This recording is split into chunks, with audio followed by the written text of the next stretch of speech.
വെച്ചാൽ കേറാൻ ശ്രമിച്ചവരെ അവര് കാല് കൊണ്ട് ചവിട്ടി വെളിയിൽ തള്ളി ഇടുന്നതാണ് ഞങ്ങൾ കാണുന്നത്. നമ്മുടെ കൈ പിടിച്ച് വാ മക്കളെ എങ്ങനെയെങ്കിലും ഓടി വാ, അങ്ങനെയാണ് അവർ പറഞ്ഞത്. എങ്ങനെയെങ്കിലും നമുക്ക് ഓടി അത് കേറണം. ഞങ്ങൾ ഇത്രയും പേര് ഞങ്ങൾ ഇടുങ്ങി ഒതുങ്ങി ഇരിക്കുകയാണ്. അതിനകത്തോട്ടൊരു ബോംബൊക്കെ വീണ് മരിക്കാൻ ഞങ്ങൾ ചായ കുടിച്ചു, ഒന്ന് കൂളായി, പൊറോട്ടയും ബീഫൊക്കെ തിന്നു. ഞങ്ങള് പ്രാർത്ഥിക്കുന്നു അതുപോലെ തന്നെ മനോഹരമായിട്ടുള്ള ഒരു രാജ്യമാവട്ടെ. ഹായ് ഗായ്സ്, അപ്പൊ പുതിയൊരു വീഡിയോയിലേക്ക് എല്ലാവർക്കും സ്വാഗതം. അന്നേരം നമ്മുടെ ക്ലാസ്സും കുറച്ച് കാര്യങ്ങളുമായിട്ടാണ് നമ്മൾ വീഡിയോ ഇടാൻ ലേറ്റ് ആയത്, സെക്കൻഡ് പാർട്ട്. അന്നേരം കഴിഞ്ഞ വീഡിയോയിൽ നമ്മൾ യുക്രൈനിൽ നിന്നും എങ്ങനെയാണ് എസ്കേപ്പ് ആയത് എന്നുള്ളതിന്റെ സ്റ്റോറി ആയിരുന്നു നമ്മൾ പറഞ്ഞുകൊണ്ടിരുന്നത്. അതിനു മുന്നേ സ്റ്റോറിയിലേക്ക് പോകുന്നതിന് മുന്നേ ഇന്നൊരു ഇമ്പോർട്ടന്റ് ആയിട്ടുള്ള ഒരു ഡേ ആണ്. അതെ, ഇന്ന് വുമൻസ് ഡേ ആണ്. അന്നേരം ലോകമെമ്പാടുമുള്ള നമ്മുടെ എല്ലാ സഹോദരിമാർക്കും എല്ലാം നമ്മുടെ വക വുമൻസ് ഡേ ആശംസകൾ. അപ്പൊ ഒത്തിരി ദീർഘിപ്പിക്കാതെ നമുക്ക് വീഡിയോയിലേക്ക് പോകാം. അതെ, അന്നേരം നമ്മൾ കഴിഞ്ഞ വീഡിയോയില് നമ്മൾ എവിടം വരെ എത്തി, അതെ നമ്മൾ എസ്കേപ്പ് ആയി എവിടം വരെ എത്തി എന്നുള്ള കാര്യമാണ് നമ്മൾ പറഞ്ഞത്. അങ്ങനെ ഞങ്ങൾ 3 പേരും ആ സ്റ്റക്കായി പോയ നിമിഷം, അതെ അത് നമുക്ക് പറഞ്ഞറിയിക്കാൻ പറ്റത്തില്ല. എന്ത് ചെയ്യണമെന്നറിയാതെ, എങ്ങോട്ട് പോകണമെന്നറിയാതെ നിന്നുപോയൊരു ടൈമായിരുന്നു. ആ ടൈമിലാണ് നമ്മൾക്ക് ദൈവം നേരിട്ട് പ്രത്യക്ഷപ്പെടുന്നു എന്നൊക്കെ പറയുന്ന ഒരു സന്ദർഭമില്ല, അതുപോലെ നമ്മുടെ കുറച്ച് സീനിയേഴ്സ് നമ്മുടെ അടുത്ത് വന്നത്. അതെ, നമ്മൾ ഈ 3 പേരും കൂടെ ഇങ്ങനെ എന്ത് ചെയ്യണമല്ലോ, അവർ ആ ടാക്സി കയറി പോയല്ലോ, ഇനി നമ്മൾ എങ്ങനെ പോകും, നമുക്ക് അതൊന്നും ഒരു പരിചയമില്ല. അങ്ങനെ നിന്ന ടൈമിലായിരുന്നു അവർ ഞങ്ങളോട് വന്ന് ചോദിച്ചത്, നിങ്ങൾ ആരുടെ കൂടെയാണ് വന്നത്, കരഞ്ഞുകൊണ്ട് നിൽക്കുന്നതാണ് അവർ കാണുന്നത്. അതിന് ചോദിച്ചു, നിങ്ങൾ അന്നേരം അവർ പറഞ്ഞു അവരും ഇങ്ങനെ ഇന്ന സ്ഥലത്തേക്ക് പോവുകയാണ്, നിങ്ങൾ ഞങ്ങളുടെ കൂടെ കൂടിക്കോ. അവർക്ക് ഓൾറെഡി നമ്മുടെ സാഹചര്യം മനസ്സിലായി, കാരണം നമ്മൾക്ക് ഇനി വേറെ ആരും നമ്മളെ ഹെൽപ്പ് ചെയ്യാൻ ഇല്ലാതെ നമ്മൾ നിൽക്കുവാണെന്നുള്ളത് അവർക്ക് മനസ്സിലായി. അതവർ ചോദിച്ചു, ആരെങ്കിലും നിങ്ങളെ ഇനി ഹെൽപ്പ് ചെയ്യാൻ വരുമെന്ന് നിങ്ങൾ കരുതുന്നുണ്ടോ, സോ ഞങ്ങളുടെ കൂടെ നിങ്ങൾ കൂടിക്കോ, ഞങ്ങളും റെയിൽവേ സ്റ്റേഷനിലേക്ക് പോവുകയാണ്. അല്ലെ, നമുക്ക് പോകേണ്ടത് റെയിൽവേ സ്റ്റേഷനിലേക്കായിരുന്നു. അവിടെ നിന്നും നമുക്ക് ലിവ്യൂ എന്ന സ്ഥലത്തേക്കാണ് ട്രെയിനിൽ പോകേണ്ടത്. അന്നേരം അവരും അങ്ങോട്ട് തന്നെയുള്ള യാത്രയിലായിരുന്നു. സോ അവർക്ക് പരിചയമുള്ള 2 ടാക്സി അവർ അറേഞ്ച് ചെയ്തു. ആ നിമിഷം നമുക്ക് റെയിൽവേ സ്റ്റേഷനിലേക്ക്, നേരത്തെ വീഡിയോ ഞാൻ പറഞ്ഞിട്ടുണ്ട്, നമ്മൾ $100 ടാക്സി കൂലി കൊടുത്താണ് നമ്മൾ റെയിൽവേ സ്റ്റേഷനിലേക്ക് പോകേണ്ടത്. അന്നേരം നമ്മളൊരു 10 മിനിറ്റ് അവിടെ വെയിറ്റ് ചെയ്തിരുന്നു. അങ്ങനെ ടാക്സി വന്നു. ഫസ്റ്റ് ടാക്സിയിൽ തന്നെ ഒരു സീനിയറെ കൂട്ടി അവര് റെയിൽവേ സ്റ്റേഷനിലേക്ക് എത്തിച്ചത്. അതിനുശേഷം അടുത്ത ടാക്സിയിലാണ് അവര് റെയിൽവേ സ്റ്റേഷനിലേക്ക് വന്നത്. സോ നമ്മൾ ടാക്സി എത്തി. നമ്മൾ 4-5 പേരായിരുന്നു ടാക്സിയിൽ കയറി. ഞങ്ങൾ 3 പേരും 2 സീനിയേഴ്സും ആയിരുന്നു ടാക്സിയിൽ. അങ്ങനെ ആദ്യം തന്നെ നമ്മൾ ടാക്സിയിൽ കയറിയപ്പോ നമ്മളോട് ടാക്സി ഡ്രൈവർ പറഞ്ഞത്, പേടിക്കാതിരിക്കണം, പുറത്ത് എന്ത് ശബ്ദം കേട്ടാലും, പോകുന്ന വഴി പല ശബ്ദങ്ങൾ കേട്ടാലും നിങ്ങൾ അത് മൈൻഡ് ചെയ്യരുത്. നമ്മുടെ എയിം എന്ന് വെച്ചാൽ റെയിൽവേ സ്റ്റേഷൻ എത്തുക എന്നുള്ളതാണ്. നല്ലൊരു ടാക്സി ഡ്രൈവറും കൂടി ആയിരുന്നു നമുക്ക് കിട്ടിയത്. പുള്ളിക്കാരൻ നമ്മുടെ വിൻഡോ എല്ലാം ക്ലോസ് ചെയ്ത് ഹൈ വോൾട്ടേജിൽ പാട്ടിട്ടാണ് നമ്മളെ കൊണ്ടുപോയത്. കാരണം പുറത്തുനിന്നുള്ള ശബ്ദങ്ങളൊന്നും നമ്മൾ കേൾക്കാതിരിക്കാൻ വേണ്ടി ആ ഒരു രീതിയിലാണ് നമ്മളെ കൊണ്ടുപോയത്. അതായത് ഈ റെയിൽവേ സ്റ്റേഷനിൽ പോകുന്നത് ഞങ്ങൾ യൂണിവേഴ്സിറ്റി വഴി പോകാം, നമുക്ക് വേറെ ഷോർട്ട് കട്ടുകളുണ്ട്. പക്ഷെ ആദ്യം നമ്മൾ യൂണിവേഴ്സിറ്റി വഴി മെയിൻ റോഡ് വഴി പോകാനാണ് ശ്രമിച്ചത്. അങ്ങനെ പോകുന്ന വഴിയിലാണ് നമ്മൾ കണ്ടത് നമ്മുടെ യൂണിവേഴ്സിറ്റി സൈഡിൽ അന്നേരം അറ്റാക്ക് നടന്നുകൊണ്ടിരിക്കുകയായിരുന്നു. സോ അവിടുന്ന് തന്നെ പുള്ളി പെട്ടെന്ന് അടുത്ത റോഡിലേക്ക് ഡിലീറ്റ് ചെയ്ത് മാറി. അങ്ങനെ പെട്ടെന്ന് തന്നെ, കാരണം അവിടെ പ്രശ്നങ്ങൾ നടന്നുകൊണ്ടിരിക്കുകയാണ്. അന്നേരം അതിന്റെ പരിസരത്തോടു കൂടിയാണ് നമ്മൾ പോകേണ്ടത്. പുള്ളിക്കാരൻ പെട്ടെന്ന് തന്നെ നമ്മളെ റെയിൽവേ സ്റ്റേഷനിലേക്ക് എത്തിച്ചു. പെട്ടെന്ന് തന്നെ നമ്മുടെ കാര്യങ്ങൾ നമ്മൾ പുറത്തിറക്കി. നമ്മുടെ കയ്യിൽ നിന്ന് കൂലി ലഗേജസ് കാര്യങ്ങളെല്ലാം എടുത്ത് നമുക്ക് തന്നു. നമുക്കൊരു ഹാപ്പി ജേർണി ഒക്കെ പറഞ്ഞു. അതെ അതെ, അങ്ങനെ നമ്മൾ റെയിൽവേ സ്റ്റേഷനിൽ എത്തി. അങ്ങനെ നമ്മൾ അവിടെ ഒരു 5 മിനിറ്റ് വെയിറ്റ് ചെയ്ത് നിന്നപ്പോഴത്തേക്കാണ് അടുത്ത ടാക്സിയിൽ നമ്മുടെ ബാക്കിയുള്ള സീനിയേഴ്സ് എല്ലാവരും വന്നു. അവരൊരു 7-8 പേരോളം ഉണ്ടായിരുന്നു. അവര് വന്നു. അങ്ങനെ ഞങ്ങൾ എല്ലാവരും കൂടെ ചേർന്ന് ഞങ്ങൾ റെയിൽവേ സ്റ്റേഷന്റെ അകത്തേക്ക് കടന്നു. അകത്തേക്ക് കടന്നപ്പോൾ ഞങ്ങൾ കണ്ട കാഴ്ച എന്ന് പറയുന്നത് റെയിൽവേ സ്റ്റേഷൻ തിങ്ങി നിറഞ്ഞ ആൾക്കാരാണ് ഉള്ളിൽ നിൽക്കുന്നതാണ്. എല്ലാവരും സ്വന്തം ജീവൻ രക്ഷപ്പെടുത്താൻ വേണ്ടിയിട്ട് അങ്ങോട്ടും ഇങ്ങോട്ടും ഓടുകയും അങ്ങനെ ഒരു ഭയങ്കര റഷാണ് നമ്മൾ റെയിൽവേ സ്റ്റേഷനിൽ തന്നെ കണ്ടത്. അന്നേരം തിങ്ങി നിറഞ്ഞ ആൾക്കാർ നിൽക്കുന്നതാണ് കാണുന്നത്. അന്നേരം നമ്മൾ ഏത് ട്രെയിനാണ്, എത്ര ട്രെയിൻ അവിടെ ഉണ്ട്, നമുക്ക് പോകേണ്ട സ്ഥലത്തേക്കുള്ള ട്രെയിൻ അവിടെ ഉണ്ടോ, അങ്ങനത്തെ കുറെ കാര്യങ്ങൾ നമ്മൾ ആദ്യം ക്ലിയർ ചെയ്യണമല്ലോ. അങ്ങനെ ഞങ്ങൾ നോക്കിയപ്പോഴത്തേക്ക് ഞങ്ങൾക്ക് കാണാൻ പറ്റിയെന്ന് വെച്ചാൽ നമ്മൾ പ്ലാറ്റ്ഫോമിലേക്ക് പോകാനുള്ള നമ്മുടെ ഡോർ അവർ ക്ലോസ് ചെയ്തേക്കുകയാണ്. എന്ന് വെച്ചാൽ ഞങ്ങൾക്ക് ഒരു മെസ്സേജ് കിട്ടി. എന്ന് വെച്ചാൽ പ്ലാറ്റ്ഫോമിനുള്ളിൽ കുറെ ആൾക്കാര് ട്രെയിൻ വെയിറ്റ് ചെയ്ത് നിൽക്കുകയാണ്. സോ അവരെല്ലാം പോയി കഴിഞ്ഞ് നെക്സ്റ്റ് ട്രെയിൻ വരുന്ന ടൈമിൽ മാത്രമേ ഇവർ ഈ ഡോർ നമുക്ക് അകത്തോട്ട് പറ്റുകയും ചെയ്തുള്ളൂ. അന്നേരം ആ ടൈമിൽ നമുക്ക് ടിക്കറ്റ് കാര്യങ്ങളൊന്നും ഇല്ല, നമുക്ക് ഫ്രീ ആയിട്ടാണ് നമ്മളെ എല്ലാവരെയും സിറ്റിസൺസിനെ അതുപോലെ തന്നെ അവിടെ ഉള്ളവരെ ബോർഡറിലേക്ക് എത്തിക്കാൻ അന്നേരം ഗവൺമെന്റ് പറഞ്ഞത്.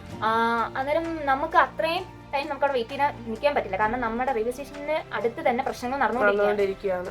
കുറച്ച് ടൈം കഴിഞ്ഞപ്പോഴത്തേക്ക് അവർ റെയിൽവേ സ്റ്റേഷൻ അറ്റാക്ക് ചെയ്യുന്ന ഒരു സാഹചര്യത്തിലേക്ക് എത്തി. അന്നേ നമുക്ക് എത്രയും പെട്ടെന്ന് ഏതാണോ അടുത്ത ട്രെയിൻ അതിൽ നമുക്ക് കയറി പോകണമെന്നായിരുന്നു നമ്മുടെ എയിം എന്ന് വെച്ചാൽ. അങ്ങനെ ഞങ്ങൾ ഇരുന്നപ്പം ഈ റെയിൽവേ സ്റ്റേഷന്റെ തൊട്ടടുത്ത് തന്നെ ഒരു മെട്രോ ഉണ്ടായിരുന്നു. അങ്ങനെ ആ മെട്രോ എന്ന് പറയുന്നത് അണ്ടർഗ്രൗണ്ട് മെട്രോ ആണ്. അത് നമുക്ക് അതിലേക്കൂടെ പോയി കഴിഞ്ഞാൽ നമുക്ക് പെട്ടെന്ന് പ്ലാറ്റ്ഫോമിലേക്ക് എത്താനുള്ള ഒരു ഡോറുണ്ട്. അങ്ങനെ ഞങ്ങൾ പോകാമെന്ന് തീരുമാനിച്ചു. അങ്ങനെ നമ്മൾ മെട്രോയിൽ നിന്ന് രക്ഷപ്പെട്ട് നമ്മൾ റെയിൽവേ സ്റ്റേഷനിലെത്തി. നമ്മുടെ കൂട്ടത്തിൽ ഒരുപാട് സീനിയേഴ്സ് ചേട്ടന്മാരും ഉണ്ടായിരുന്നു. നമ്മൾ രക്ഷപ്പെടാൻ പോകുന്നത് ആ സമയത്താണ് നമ്മൾ അറിയുന്നത് അവര് ആണുങ്ങളെ ഒന്നും അലോ ചെയ്യുന്നില്ല ട്രെയിനിനകത്ത്. ആ ടൈമിൽ അവിടുത്തെ സ്ത്രീകൾക്കും കുട്ടികൾക്കും ആയിരുന്നു പ്രയോറിറ്റി ട്രെയിനിൽ കയറാൻ വേണ്ടിയിട്ട്. അപ്പൊ അങ്ങനെ ഒരു ലോ അവർ പറഞ്ഞു, അതായത് പുരുഷന്മാരെല്ലാം കൺട്രിക്ക് വേണ്ടിയിട്ട് അവിടെ തന്നെ നിൽക്കണം, വേറെ എങ്ങോട്ടും എസ്കേപ്പ് ചെയ്യാൻ പാടില്ല. പെണ്ണുങ്ങളെ അതായത് വൈഫ്, അമ്മ, കുഞ്ഞുങ്ങളെ എല്ലാവരും രക്ഷപ്പെടുത്താം, പക്ഷെ പുരുഷന്മാരെല്ലാവരും അതായത് സ്ഥലത്ത് തന്നെ നിൽക്കണമെന്നുള്ള ഒരു ലോ ഗവൺമെന്റ് പറഞ്ഞു. ആ സമയത്ത് അവര് ഏത് സിറ്റീസൺ ആണെന്ന് പോലും നോക്കുന്നില്ല. ഇന്ത്യൻസ് ആണെങ്കിൽ തന്നെ ആണുങ്ങളെന്ന് കണ്ടാൽ അവര് എന്താ ട്രെയിനിലേക്ക് കയറ്റുന്നതിലേക്കായിരുന്നു. അന്നേരം നമ്മളിങ്ങനെ അറിഞ്ഞു കുറച്ച് പൈസയൊക്കെ അവർക്ക് കൊടുത്താൽ ഇൻ കേസ് കേറ്റാം എന്നുള്ള ഒരു ചാൻസ് ഉണ്ട് എന്നുള്ള കാര്യം നമ്മളിങ്ങനെ അറിഞ്ഞു. അങ്ങനെ നമ്മൾ അതിന് വേണ്ടിട്ട് അതെ കയ്യിലുള്ള അത് എന്താ ടാബ്, പൈസ, വാച്ച് അതുപോലത്തെ, കാരണം നമ്മുടെ ആ ഒരു കണ്ടീഷൻ ആയി നമുക്ക് അതൊക്കെ ഉള്ളൂ ഇനി കൊടുത്ത് രക്ഷപ്പെടാൻ പറ്റുന്നത്. അങ്ങനെ നമ്മൾ അത് കൊടുത്ത് ട്രെയിനകത്ത് കേറാം എന്നുള്ള ഒരു ഇതിലെത്തി. അന്നേരമാണ് ട്രാക്കിൽ 2 ട്രെയിൻ ആയിരുന്നു ഉണ്ടായിരുന്നത്. അന്നേരം നമ്മൾ ആ 2 ട്രെയിനിലും മാറി നമ്മൾ പ്ലാറ്റ്ഫോമിൽ ട്രാക്കിലേക്ക് ഇറങ്ങി 2 ട്രെയിനിൽ നമ്മൾ മാറി പോയി ചോദിച്ചു ഈ ട്രെയിൻ എങ്ങോട്ടാണ് പോകേണ്ടത്. അന്നേരം അപ്പോഴാണ് നമ്മൾ വലിയൊരു ഡിസ്ക്രിമിനേഷൻ ഫേസ് ചെയ്തത്. അന്നേരം നമ്മൾ ആ 2 ട്രെയിനും അടച്ചിട്ടേക്കാണ് ടോട്ടലി. എങ്ങോട്ടാണ് പോകേണ്ടതെന്നുള്ള ബോർഡുകൾ കാര്യങ്ങളൊന്നും ഇല്ലായിരുന്നു. അന്നേരം വീണ്ടും നമ്മൾ തിരിച്ച് പ്ലാറ്റ്ഫോമിലേക്ക് വന്നു. അന്നേരം വേറൊരു ട്രെയിൻ വന്നു. ആ ട്രെയിൻ പക്ഷെ നമുക്ക് പോകേണ്ട സ്ഥലത്തേക്കുള്ള ട്രെയിൻ പകുതി വരെ പോയിട്ട് അവിടെ നിന്ന് നമ്മൾ വേറെ മാർഗം നമുക്ക് ഡയറക്റ്റ് ലിവ് പോകാനുള്ള ട്രെയിനിലേക്കാണ് നമുക്ക് കയറേണ്ടത്. അന്നേരം ആ ട്രെയിൻ അങ്ങനെ പോയി. അതിൽ കുറച്ച് പേര് കയറി പോയി. പിന്നെ നമ്മൾ അവിടെ തന്നെ നിന്നു. നമ്മുടെ കൂടെ വേറെ കുറെ ആൾക്കാർ അവിടുത്തെ തന്നെ ലോക്കൽ ആൾക്കാരും എല്ലാം ഉണ്ട്. അപ്പോഴത്തേക്ക് വീണ്ടും നമ്മൾ അടുത്ത ട്രാക്കിൽ ഇറങ്ങി അടുത്ത ട്രെയിനിലേക്ക് നമ്മൾ പോയി ചോദിച്ചു. അന്നേരം അവര് പറഞ്ഞത് ഈ ട്രെയിൻ അങ്ങോട്ട് പോകത്തില്ല, നിങ്ങൾ വേറെ എന്തെങ്കിലും നോക്കൂ എന്ന് പറഞ്ഞ് അവര് ഡോർ ക്ലോസ് ചെയ്യുന്ന രീതി അങ്ങനൊന്നും അല്ല. നമ്മളെ ഒരുമാതിരി ഓടിച്ചു വിടുന്ന രീതിയിലില്ല, പറ്റത്തില്ല എന്ന് പറഞ്ഞ ഡോർ ക്ലോസ് ചെയ്യുമായിരുന്നു ചെയ്തത്. നമ്മൾ അകത്തേക്ക് കയറാൻ വേണ്ടിട്ട്. അത് കഴിഞ്ഞ് വീണ്ടും ഞങ്ങൾ പ്ലാറ്റ്ഫോമിലേക്ക് പോയി.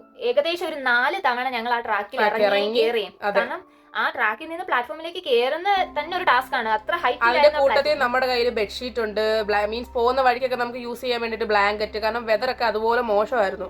പിന്നെ ലഗേജ്, ഡോക്യുമെന്റ്സ് ഇതെല്ലാം വെച്ചോണ്ടാണ് നമ്മൾ അങ്ങോട്ടും ഇങ്ങോട്ടും വെച്ചാൽ നമ്മുടെ ആ 2 ബാഗാണ്. പക്ഷെ നമ്മൾ ആ 5 ദിവസം നമ്മള് കഴിക്കാതെ അത്രയും നമ്മൾ ഉറങ്ങാതെ ഒക്കെ ഇരുന്നപ്പോഴത്തേക്കും ആ ചെറിയ ബാഗ് കംപ്ലീറ്റ്ലി നമ്മളും ഡൗൺ ആണ്. അതെ, നമുക്ക് ഒട്ടും ശരീരം അങ്ങോട്ടും ഇങ്ങോട്ടും അനക്കാൻ പറ്റാത്തൊരവസ്ഥയായിരുന്നു. അന്നേരം നമ്മള് വീണ്ടും പ്ലാറ്റ്ഫോമിലേക്ക് അങ്ങനെ ഒരു 4 തവണ ഞങ്ങൾ ഓടി, കാരണം ഏത് ട്രെയിനാണ് എടുക്കുന്നതെന്ന് അറിയാതെ ഓടി അങ്ങോട്ടും ഇങ്ങോട്ടും നടന്നു. അങ്ങനെ ലാസ്റ്റ് ഈ ആദ്യം നിർത്തിയിട്ടിരിക്കുന്ന ഒരു ട്രെയിൻ അവര് ഓണാക്കി.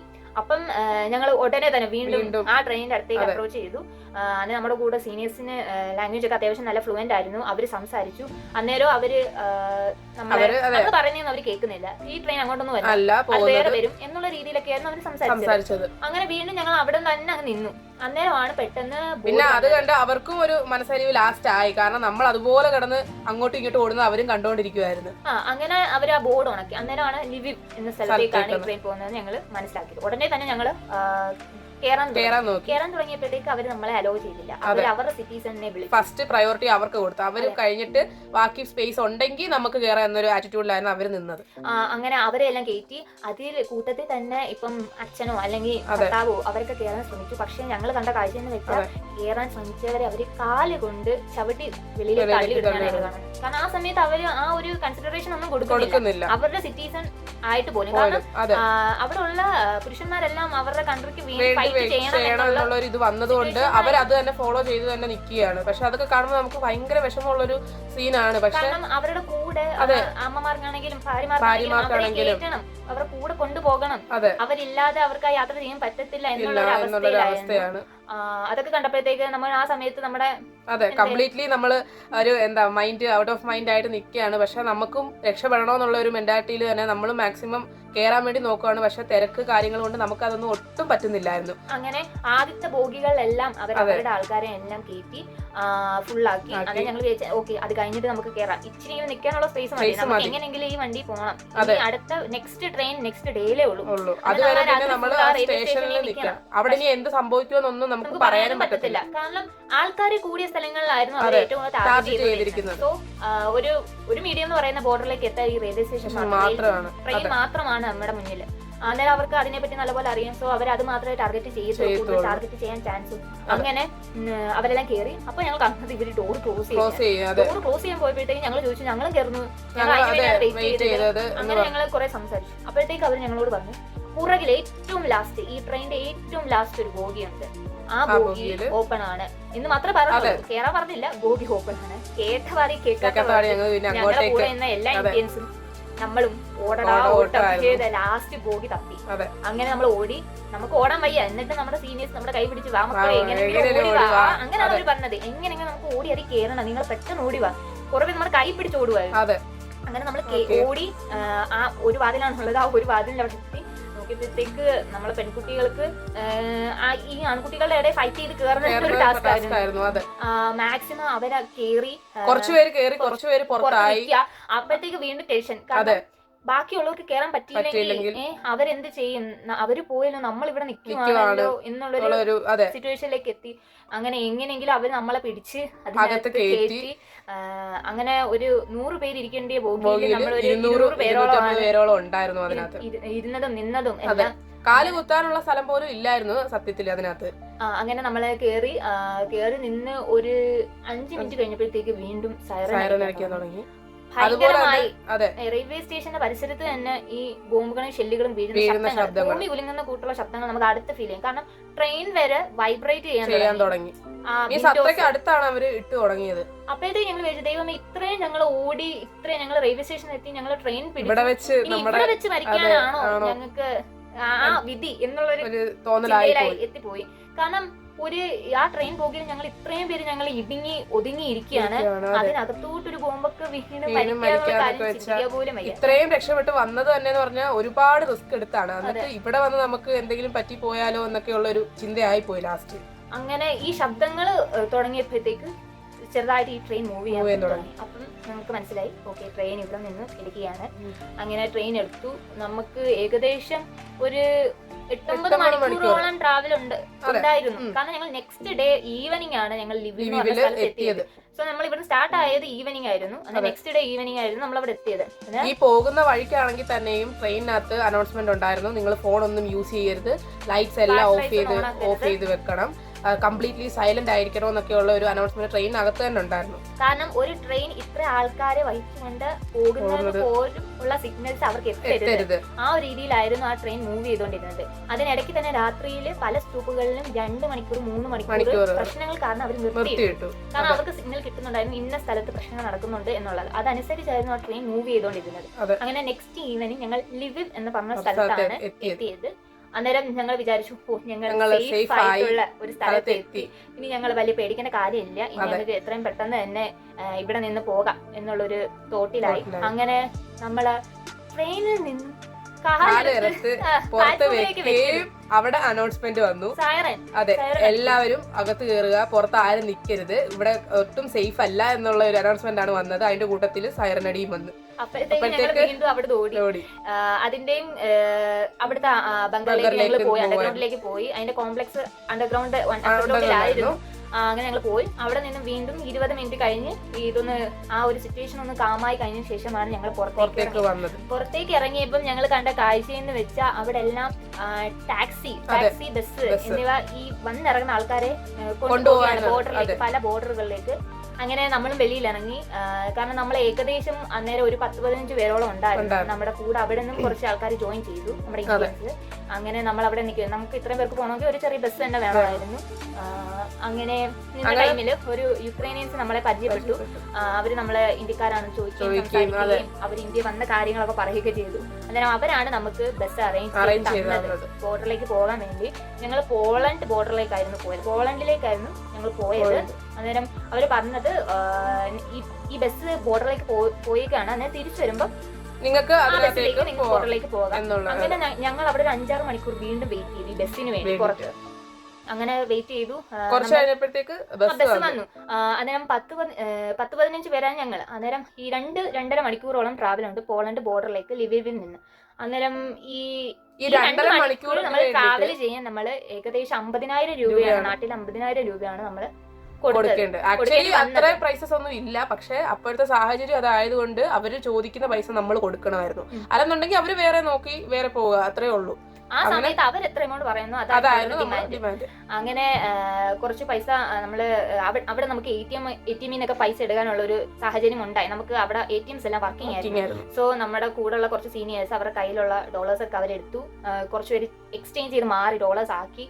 അങ്ങനെ നമ്മൾ പൈസ സംഭരിച്ചൊരു 50,000 ആക്കിയിട്ട് നമ്മളെ ബസ് വന്നു. അങ്ങനെ നമ്മൾ ബസ്സിൽ കയറി കുറച്ച് മൂവ് ചെയ്തപ്പോഴാണ് നമ്മൾ അറിഞ്ഞത് ബസ്സിലും അതുപോലെ ടാക്സിയിലൊക്കെ ട്രാവൽ ചെയ്യുന്ന കുട്ടികൾ അല്ലെങ്കിൽ ഇന്ത്യൻസ് അവരുടെ നാഷണൽ ഫ്ലാഗ് വെക്കുക എന്നുള്ളത്. കാരണം ഈ സമയത്ത് ഇന്ത്യൻസ് എന്നല്ല പല സിറ്റിസൺസ് യുക്രൈനിയൻസ് എല്ലാവരും ഇങ്ങനെ ബസ് കാറ് എന്നിവയിലാണ് ട്രാവൽ ചെയ്യുന്നത്. സോ ഇപ്പം ഏത് വണ്ടി ആര് എന്നൊന്നും അവര് നോക്കുന്നില്ല, അവർ അറ്റാക്ക് ചെയ്യും. സോ നമ്മുടെ ഒരു അന്നേരമാണ് നമ്മുടെ ഇന്ത്യൻ ഫ്ലാഗിന് അത്ര പ്രസക്തി ഉണ്ടെന്ന് മനസ്സിലാക്കുന്നത്. ഏത് സിറ്റിസൺ ആണെങ്കിലും അവർ പറഞ്ഞത് ഇന്ത്യൻ ഫ്ലാഗ് വരയ്ക്കുക അല്ലെങ്കിൽ ഇന്ത്യൻ ഫ്ലാഗ് എന്തെങ്കിലും ഉണ്ടെങ്കിൽ വെക്കുക എന്നാണ് പറഞ്ഞത്. അന്നേരമാണ് ഞങ്ങൾ ആ ഒരു നിമിഷത്തിൽ ഞങ്ങൾ ആ ബസ്സിലിരുന്ന് ഞങ്ങൾ ആ ഇന്ത്യൻ ഫ്ലാഗ് വരച്ച ഫ്ലാഗാണ് ഞങ്ങളുടെ ബസ്സിന്റെ ഫ്രണ്ടിൽ ഞങ്ങൾ ഒട്ടിച്ചത്. ആ സമയത്ത് ഞങ്ങൾ വീഡിയോസ് ഒക്കെ എടുത്തു. അത് നമ്മുടെ കയ്യിൽ ഇപ്പൊ ഇല്ല, അല്ലെങ്കിൽ ഞങ്ങൾ ഷെയർ ചെയ്തേനായിരുന്നു. പക്ഷെ അതൊരു വല്ലാത്തൊരു മൊമെന്റ് ആയിരുന്നു ആസ് എ ഇന്ത്യൻ. അന്നേരം കാരണം വേറൊരു സിറ്റിസണിലെ ആൾക്കാർ നമ്മളോട് പറയാ നിങ്ങൾ ഇന്ത്യൻ ഇത് വരച്ച് കൊണ്ടുപോയാൽ മതി, അതാകുമ്പോൾ കുറച്ച് സേഫ് ആയിരിക്കും എന്ന് പറയുമ്പോൾ നമുക്കത് ഭയങ്കര ഒരു പ്രൗഡ് ഫീലിംഗ് ആയിരുന്നു. അങ്ങനെ നമ്മള് അതൊക്കെ ചെയ്തു. നമ്മള് ട്രാവൽ ചെയ്ത് നമ്മള് ബോർഡറിലേക്ക് എത്തി. അന്നേരം നമ്മൾ ബോർഡറിൽ കാണുന്ന നമ്മുടെ ഒരു ചെക്ക് പോസ്റ്റ് ഉണ്ടായിരുന്നു. സോ അവിടെ നമ്മളെക്കാളും മുമ്പേ എത്തിയവര് അവിടെ വെയിറ്റ് ചെയ്തുകൊണ്ടിരിക്കുകയാണ്. അന്നേരം ബസ്സിൽ നമ്മളെ അവിടെ വന്ന് ഇറക്കി ബസ് തിരിച്ചു പോയി. അവിടെ പിന്നെ നമുക്ക് ഫുഡ് ഒക്കെ അവര് ചെറിയ രീതിയിൽ പ്രൊവൈഡ് ചെയ്യുന്നുണ്ടായിരുന്നു. അവിടുത്തെ ടെമ്പറേച്ചർ എന്ന് പറയാൻ നല്ല കോൾഡ് ആയിരുന്നു. സോ നമ്മളെ വാമപ്പ് ചെയ്യാൻ വേണ്ടി അവര് ട്രഡീഷണൽ സൂപ്പ് കോഫി ഒക്കെ അവർ പ്രൊവൈഡ് ചെയ്യുന്നുണ്ടായിരുന്നു വോളണ്ടിയേഴ്സ് ആയിട്ടുള്ളവർ ഈ ബോർഡറിൽ. അന്നേരം നമ്മള് അതൊക്കെ കുടിച്ചു ഒന്ന് ഓക്കെ ആയി. അങ്ങനെ നമ്മള് ആ ചെക്ക് പോസ്റ്റിന് ഫ്രണ്ടിൽ നമ്മള് ഒരു 7-8 മണിക്കൂർ നമ്മൾ അവിടെ നിൽക്കേണ്ട അവസ്ഥ വന്നു. കാരണം അത് ഓപ്പൺ ആക്കിയിട്ടില്ലായിരുന്നു. അവര് പതുക്കെ ആയിരുന്നു ആൾക്കാരെ കയറ്റി മീൻസ് ബോർഡറിലേക്ക് കടത്തി വിട്ടുകൊണ്ടിരുന്നത്. പിന്നെ അതിന്റെ പുറകിൽ ഒരുപാട് പ്രൊസീജിയേഴ്സ് ഉണ്ട്, പാസ്പോർട്ട് ചെക്കിംഗ് ഉണ്ട്. അങ്ങനെ അതെല്ലാം കഴിഞ്ഞിട്ടാണ് അവര് നമ്മളെ അങ്ങോട്ട് അകത്തേക്ക് അലോ ചെയ്തത്. അവിടെയും യുക്രൈനിയൻ സിറ്റിസൺ ആയിരുന്നു അവർ ഫസ്റ്റ് പ്രയോറിറ്റി കൊടുത്തത്. അവരെ ആയിരുന്നു ആദ്യം കയറ്റിക്കൊണ്ടിരുന്നത്. അതിനുശേഷമാണ് ബാക്കിയുള്ള സിറ്റിസൺസിനെ എല്ലാവരും കയറ്റിവിട്ടത്. അങ്ങനെ നമുക്കൊരു 7-8 മണിക്കൂർ അവർ അവിടെ നിൽക്കേണ്ടി വന്നു. നമ്മൾ അവിടെ കുറെ നേരം നിന്നു കാല് കഴിക്കും. അതുപോലെ തന്നെ നല്ല തണുപ്പ്. കാരണം രാത്രി ആയിക്കൊണ്ടിരിക്കും. കാരണം ഈവനിങ് ആയല്ലോ, ഈവനിങ് ഒരു 7-8 മണിയായി ബോർഡറിൽ എത്തിയപ്പോഴത്തേക്ക്. നേരം രാത്രി ആകുമ്പോഴും തണുപ്പ് കൂടിക്കൊണ്ടിരിക്കുകയാണ്. അങ്ങനെ ഞങ്ങൾ 7-8 മണിക്കൂർ അവിടെ നിന്നു. അറ്റ് ലാസ്റ്റ് കുറെ പേര് അവിടെ പ്രശ്നം ഉണ്ടാക്കി. യുക്രൈനിയൻ സിറ്റിസൺ തന്നെ ഞങ്ങൾ എത്ര നേരം ഞങ്ങൾ എന്തിനാണ് ഇവിടെ നിർത്തുന്നത്, ഞങ്ങൾ എത്രയും പെട്ടെന്ന് അകത്തേക്ക് കയറ്റി വിടൂ എന്നുള്ള രീതിയിൽ പലർക്കും ഹെൽത്ത് ഇഷ്യൂസ് ഉണ്ടായി. അതിലൊരു ദൃക്സാക്ഷിയാണ് അഞ്ജലി എന്ന് പറയുന്നത്. അതെ, കുട്ടികൾക്ക് തന്നെ പല കുട്ടികളൊക്കെ ഉണ്ടായിരുന്നു. അവരെയൊക്കെ അത്രയും കൊടുംതണുപ്പിലൊക്കെ അവിടെ നിർത്താന്നൊക്കെ വെച്ചാൽ ഭയങ്കര അവസ്ഥയായിരുന്നു. അങ്ങനെ കുറെ പ്രശ്നങ്ങൾ ഉണ്ടായപ്പോഴത്തേക്ക് അവർ ടോട്ടലി അവർ ആ ചെക്ക് പോസ്റ്റിന്റെ കബ പൊക്കി, ഒരു കമ്പ് പോലെ സാധനം പൊക്കി. അങ്ങനെ നമുക്ക് അവിടെ ഒരു 200 മീറ്റർ നമ്മൾ നടന്ന് വേണം നമ്മൾ അടുത്ത പോളണ്ട് ബോർഡറിലേക്ക് കടക്കാൻ. അങ്ങനെ ഈ 200 മീറ്റർ നടന്നപ്പോ ആൾക്കാർ നടക്കുമല്ലോ, ഓടുവായിരുന്നു. കാരണം എത്ര പെട്ടെന്ന് അതും കടന്നു കഴിഞ്ഞാൽ അവർക്ക് അടുത്ത രാജ്യത്തെത്തിയാൽ മതി എന്നുള്ള ഒരു മെന്റാലിറ്റിയിലാണ്. അങ്ങനെ നമ്മളും കൂടെ അവരുടെ കൂടെ ഓടി. നമ്മുടെ കൂടെയുള്ള 15 പേര് എല്ലാവരും ഉണ്ടോ എന്ന് നോക്കി. അങ്ങനെ നമ്മളെല്ലാരും വീണ്ടും നമ്മൾ അടുത്ത സ്റ്റോപ്പിൽ നിൽക്കുകയാണ്. അവിടെ ഞങ്ങൾ വീണ്ടും ഒരു 6-7 മണിക്കൂർ ടോട്ടലി ഒരു രാത്രി ഫുൾ നമ്മള് വെയിറ്റിംഗിലാണ്, പുറത്ത് നിൽക്കുകയാണ് അത്രയും തണുപ്പത്ത്. പലരും എന്നാ ജാക്കറ്റ് ഒന്നും എടുക്കാൻ ആ ഒരു സമയത്ത് അതൊന്നും എടുക്കാൻ പറ്റാത്തവരുണ്ട്. അപ്പൊ ജാക്കറ്റ് കാര്യങ്ങളൊന്നും ഇല്ലാതെ ആ കൊടും തണുപ്പത്ത് നമ്മൾ അത്രയും നേരം വെയിറ്റ് ചെയ്ത് പുറത്ത് നിൽക്കുകയാണ്. അങ്ങനെ ഒരുപാട് പേർക്ക് ഒരുപാട് ഇഷ്യൂസ് ഉണ്ടായി. ഞാനിപ്പോ പറഞ്ഞ പോലെ അഞ്ജലി കുഴഞ്ഞു വീണു. അത് കാരണം ഒരു 6-7 മണിക്കൂർ നമ്മൾ ഒറ്റ ഒരു ഇതിൽ നിന്നു. അന്നേരം നമ്മുടെ കയ്യിലുള്ള ഫുഡൊക്കെ നമ്മൾ വീണ്ടും കഴിച്ചത്. കിട്ടിയ സൂപ്പൊക്കെ കഴിച്ചത്. അതൊക്കെ കഴിച്ചിട്ട് 6-7 മണിക്കൂറോളം കഴിഞ്ഞു.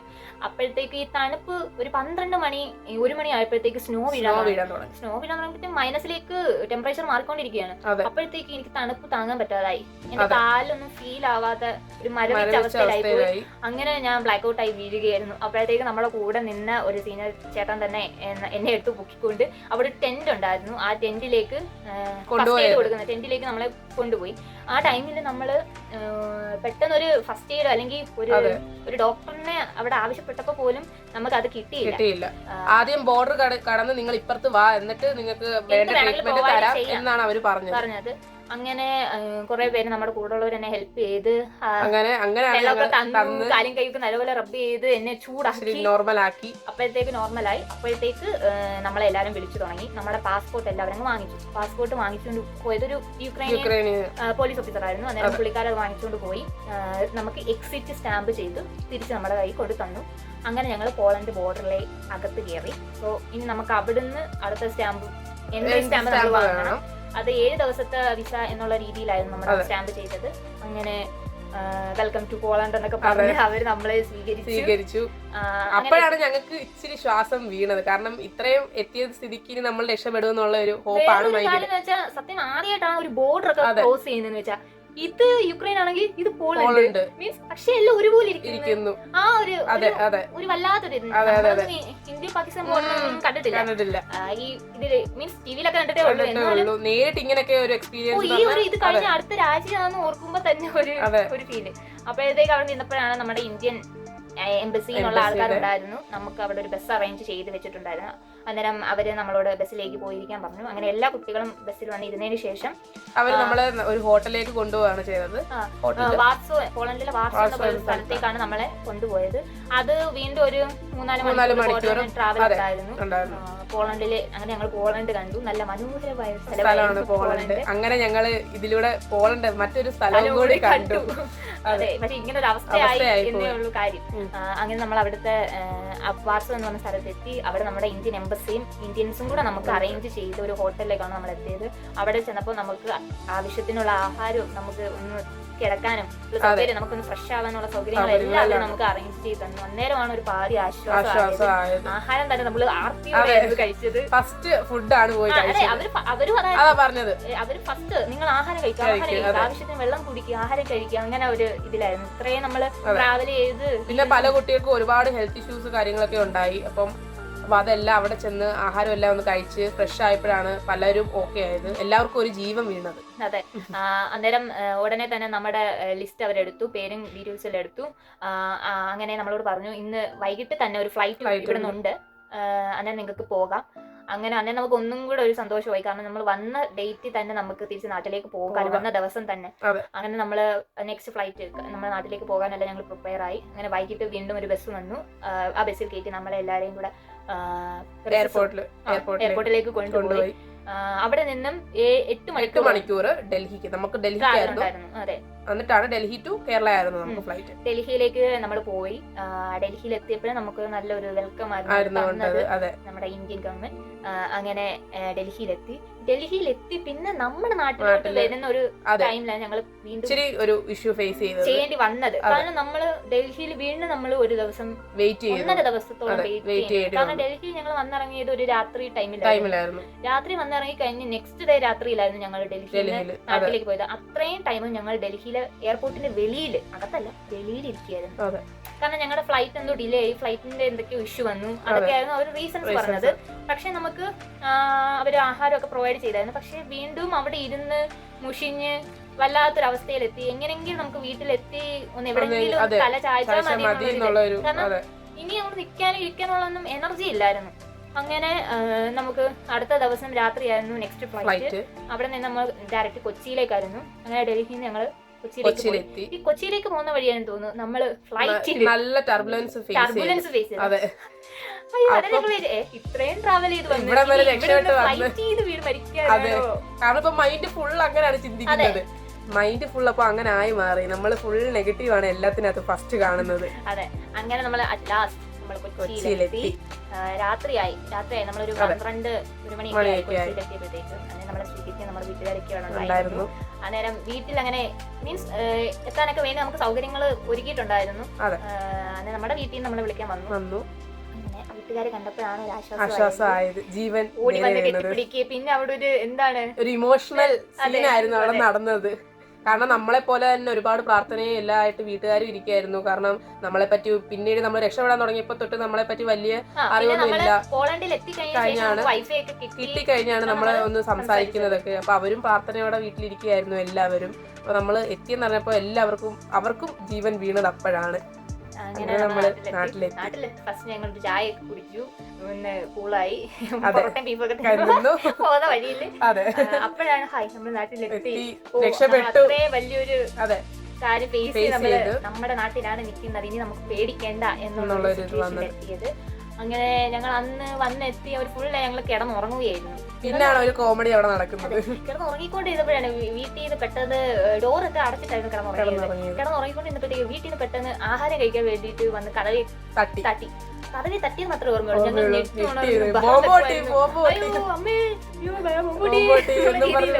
വീട്ടുകാരും ഞെട്ടി. അപ്പോഴത്തേക്ക് അമ്മയൊക്കെ പറഞ്ഞു, അയ്യോ പേടിക്കണ്ട, നിങ്ങൾ കൂളാവുമെന്ന് പറഞ്ഞ് സമാധാനിപ്പിച്ചു. മീൻസ് അന്നേരം നമ്മളെ മൈൻഡില് നടന്നുകൊണ്ടിരുന്ന ആ ശബ്ദവും ബോംബും കാര്യങ്ങളൊക്കെ ആയിരുന്നു. പിന്നെ നമ്മളെ വീട്ടുകാരൊക്കെ ഒന്ന് പറഞ്ഞ് ഒന്ന് കാമാക്കി അങ്ങനെയൊക്കെ നോർമൽ ആയത്. അന്നേരം ഇങ്ങനെയായിരുന്നു ഞങ്ങൾ യുക്രൈനിൽ നിന്ന് വാർ ഫേസ് ചെയ്ത് ഇവിടെ നാട്ടിലെത്തിയത്. അന്നേരം ഇപ്പോഴും അവിടെ പ്രശ്നങ്ങൾ നടന്നുകൊണ്ടിരിക്കുകയാണ്. നമ്മളെ പോലെ തന്നെ അവിടെ പഠിക്കുന്ന അവിടുത്തെ കുട്ടികളെല്ലാം തന്നെ ഇപ്പോഴും ബങ്കറിലൊക്കെ ഇരുന്നാണ് പഠിക്കുന്നതും. ഒരുപാട് ഇൻസ്റ്റിറ്റ്യൂഷൻ ഞങ്ങൾ പഠിക്കുന്ന കോളേജിന്റെ കുറച്ച് ഭാഗങ്ങൾ അങ്ങനെ ഒരുപാട് അവര് നശിപ്പിച്ചു, ഇപ്പോഴും നശിപ്പിച്ചുകൊണ്ടിരിക്കുകയാണ്. അതെ, അന്നേരം എത്രയും പെട്ടെന്ന് ഈ യുദ്ധം തീരണമേ എന്നാണ് ഞങ്ങൾ ഓരോ ദിവസവും പ്രാർത്ഥിക്കുന്നത്. എന്നും ഒരു ദിവസം പോലും ഇല്ല ഞങ്ങൾ അത് അവിടെ എസ്കേപ്പ് ആയി വന്നെങ്കിൽ പോലും നമ്മുടെ മൈൻഡിൽ എപ്പോഴും നമ്മുടെ യുക്രൈൻ ആണ് മെയിൻ ആയിട്ട് ഉള്ളത്. അവിടുത്തെ ആൾക്കാർ അതുപോലെ തന്നെ നല്ല കുറെ ആൾക്കാരും ആയിരുന്നു. അപ്പൊ അവര് രക്ഷപ്പെട്ട് ഇനി പഴയ ആ ബാക്ക് ടു നോർമൽ ലൈഫിലേക്ക് വരണമെന്നാണ്. അതുകൊണ്ട് തന്നെ എത്രയും പെട്ടെന്ന് പഴയ യുക്രൈനായിട്ട് മാറട്ടെ എന്ന് ഞങ്ങള് പ്രാർത്ഥിക്കുന്നു. അതുപോലെ തന്നെ മനോഹരമായിട്ടുള്ള രാജ്യമാവട്ടെ. അതുപോലെ തന്നെ നിങ്ങളും യുക്രൈന് വേണ്ടിയിട്ട് പ്രാർത്ഥിക്കുക. ഞങ്ങളിലൂടെ ഇപ്പം യുക്രൈനില് നടന്ന സ്റ്റോറീസ് എല്ലാം നിങ്ങളും ഇപ്പോ അറിഞ്ഞു കേട്ടു. അപ്പം അവർക്ക് വേണ്ടി പ്രാർത്ഥിക്കുക. നമ്മളെ പോലെ തന്നെ ഒരുപാട് പേര് അവിടെ ഇപ്പോഴും സഫർ ചെയ്ത് ഓരോ കാര്യങ്ങൾ ഫേസ് ചെയ്ത് അവിടെ നിൽക്കുകയാണ്. അപ്പോൾ അതെല്ലാം മാറി നല്ലൊരു യുക്രൈനായിട്ട് വീണ്ടും തിരിച്ചു വരാൻ വേണ്ടി നമുക്ക് പ്രാർത്ഥിക്കാം. അന്നേരം ഇന്നത്തെ വീഡിയോ ഇത്രയേ ഉള്ളൂ. നമ്മൾ യുക്രൈനിൽ നിന്ന് എങ്ങനെ വന്നേന്നുള്ള കാര്യങ്ങളെല്ലാം നമ്മൾ പറഞ്ഞു. അന്നേരം പുതിയൊരു വീഡിയോ ആയിട്ട് ഞങ്ങൾ വീണ്ടും വരുന്നതായിരിക്കും. അതുവരേക്കും എല്ലാവർക്കും ബൈ.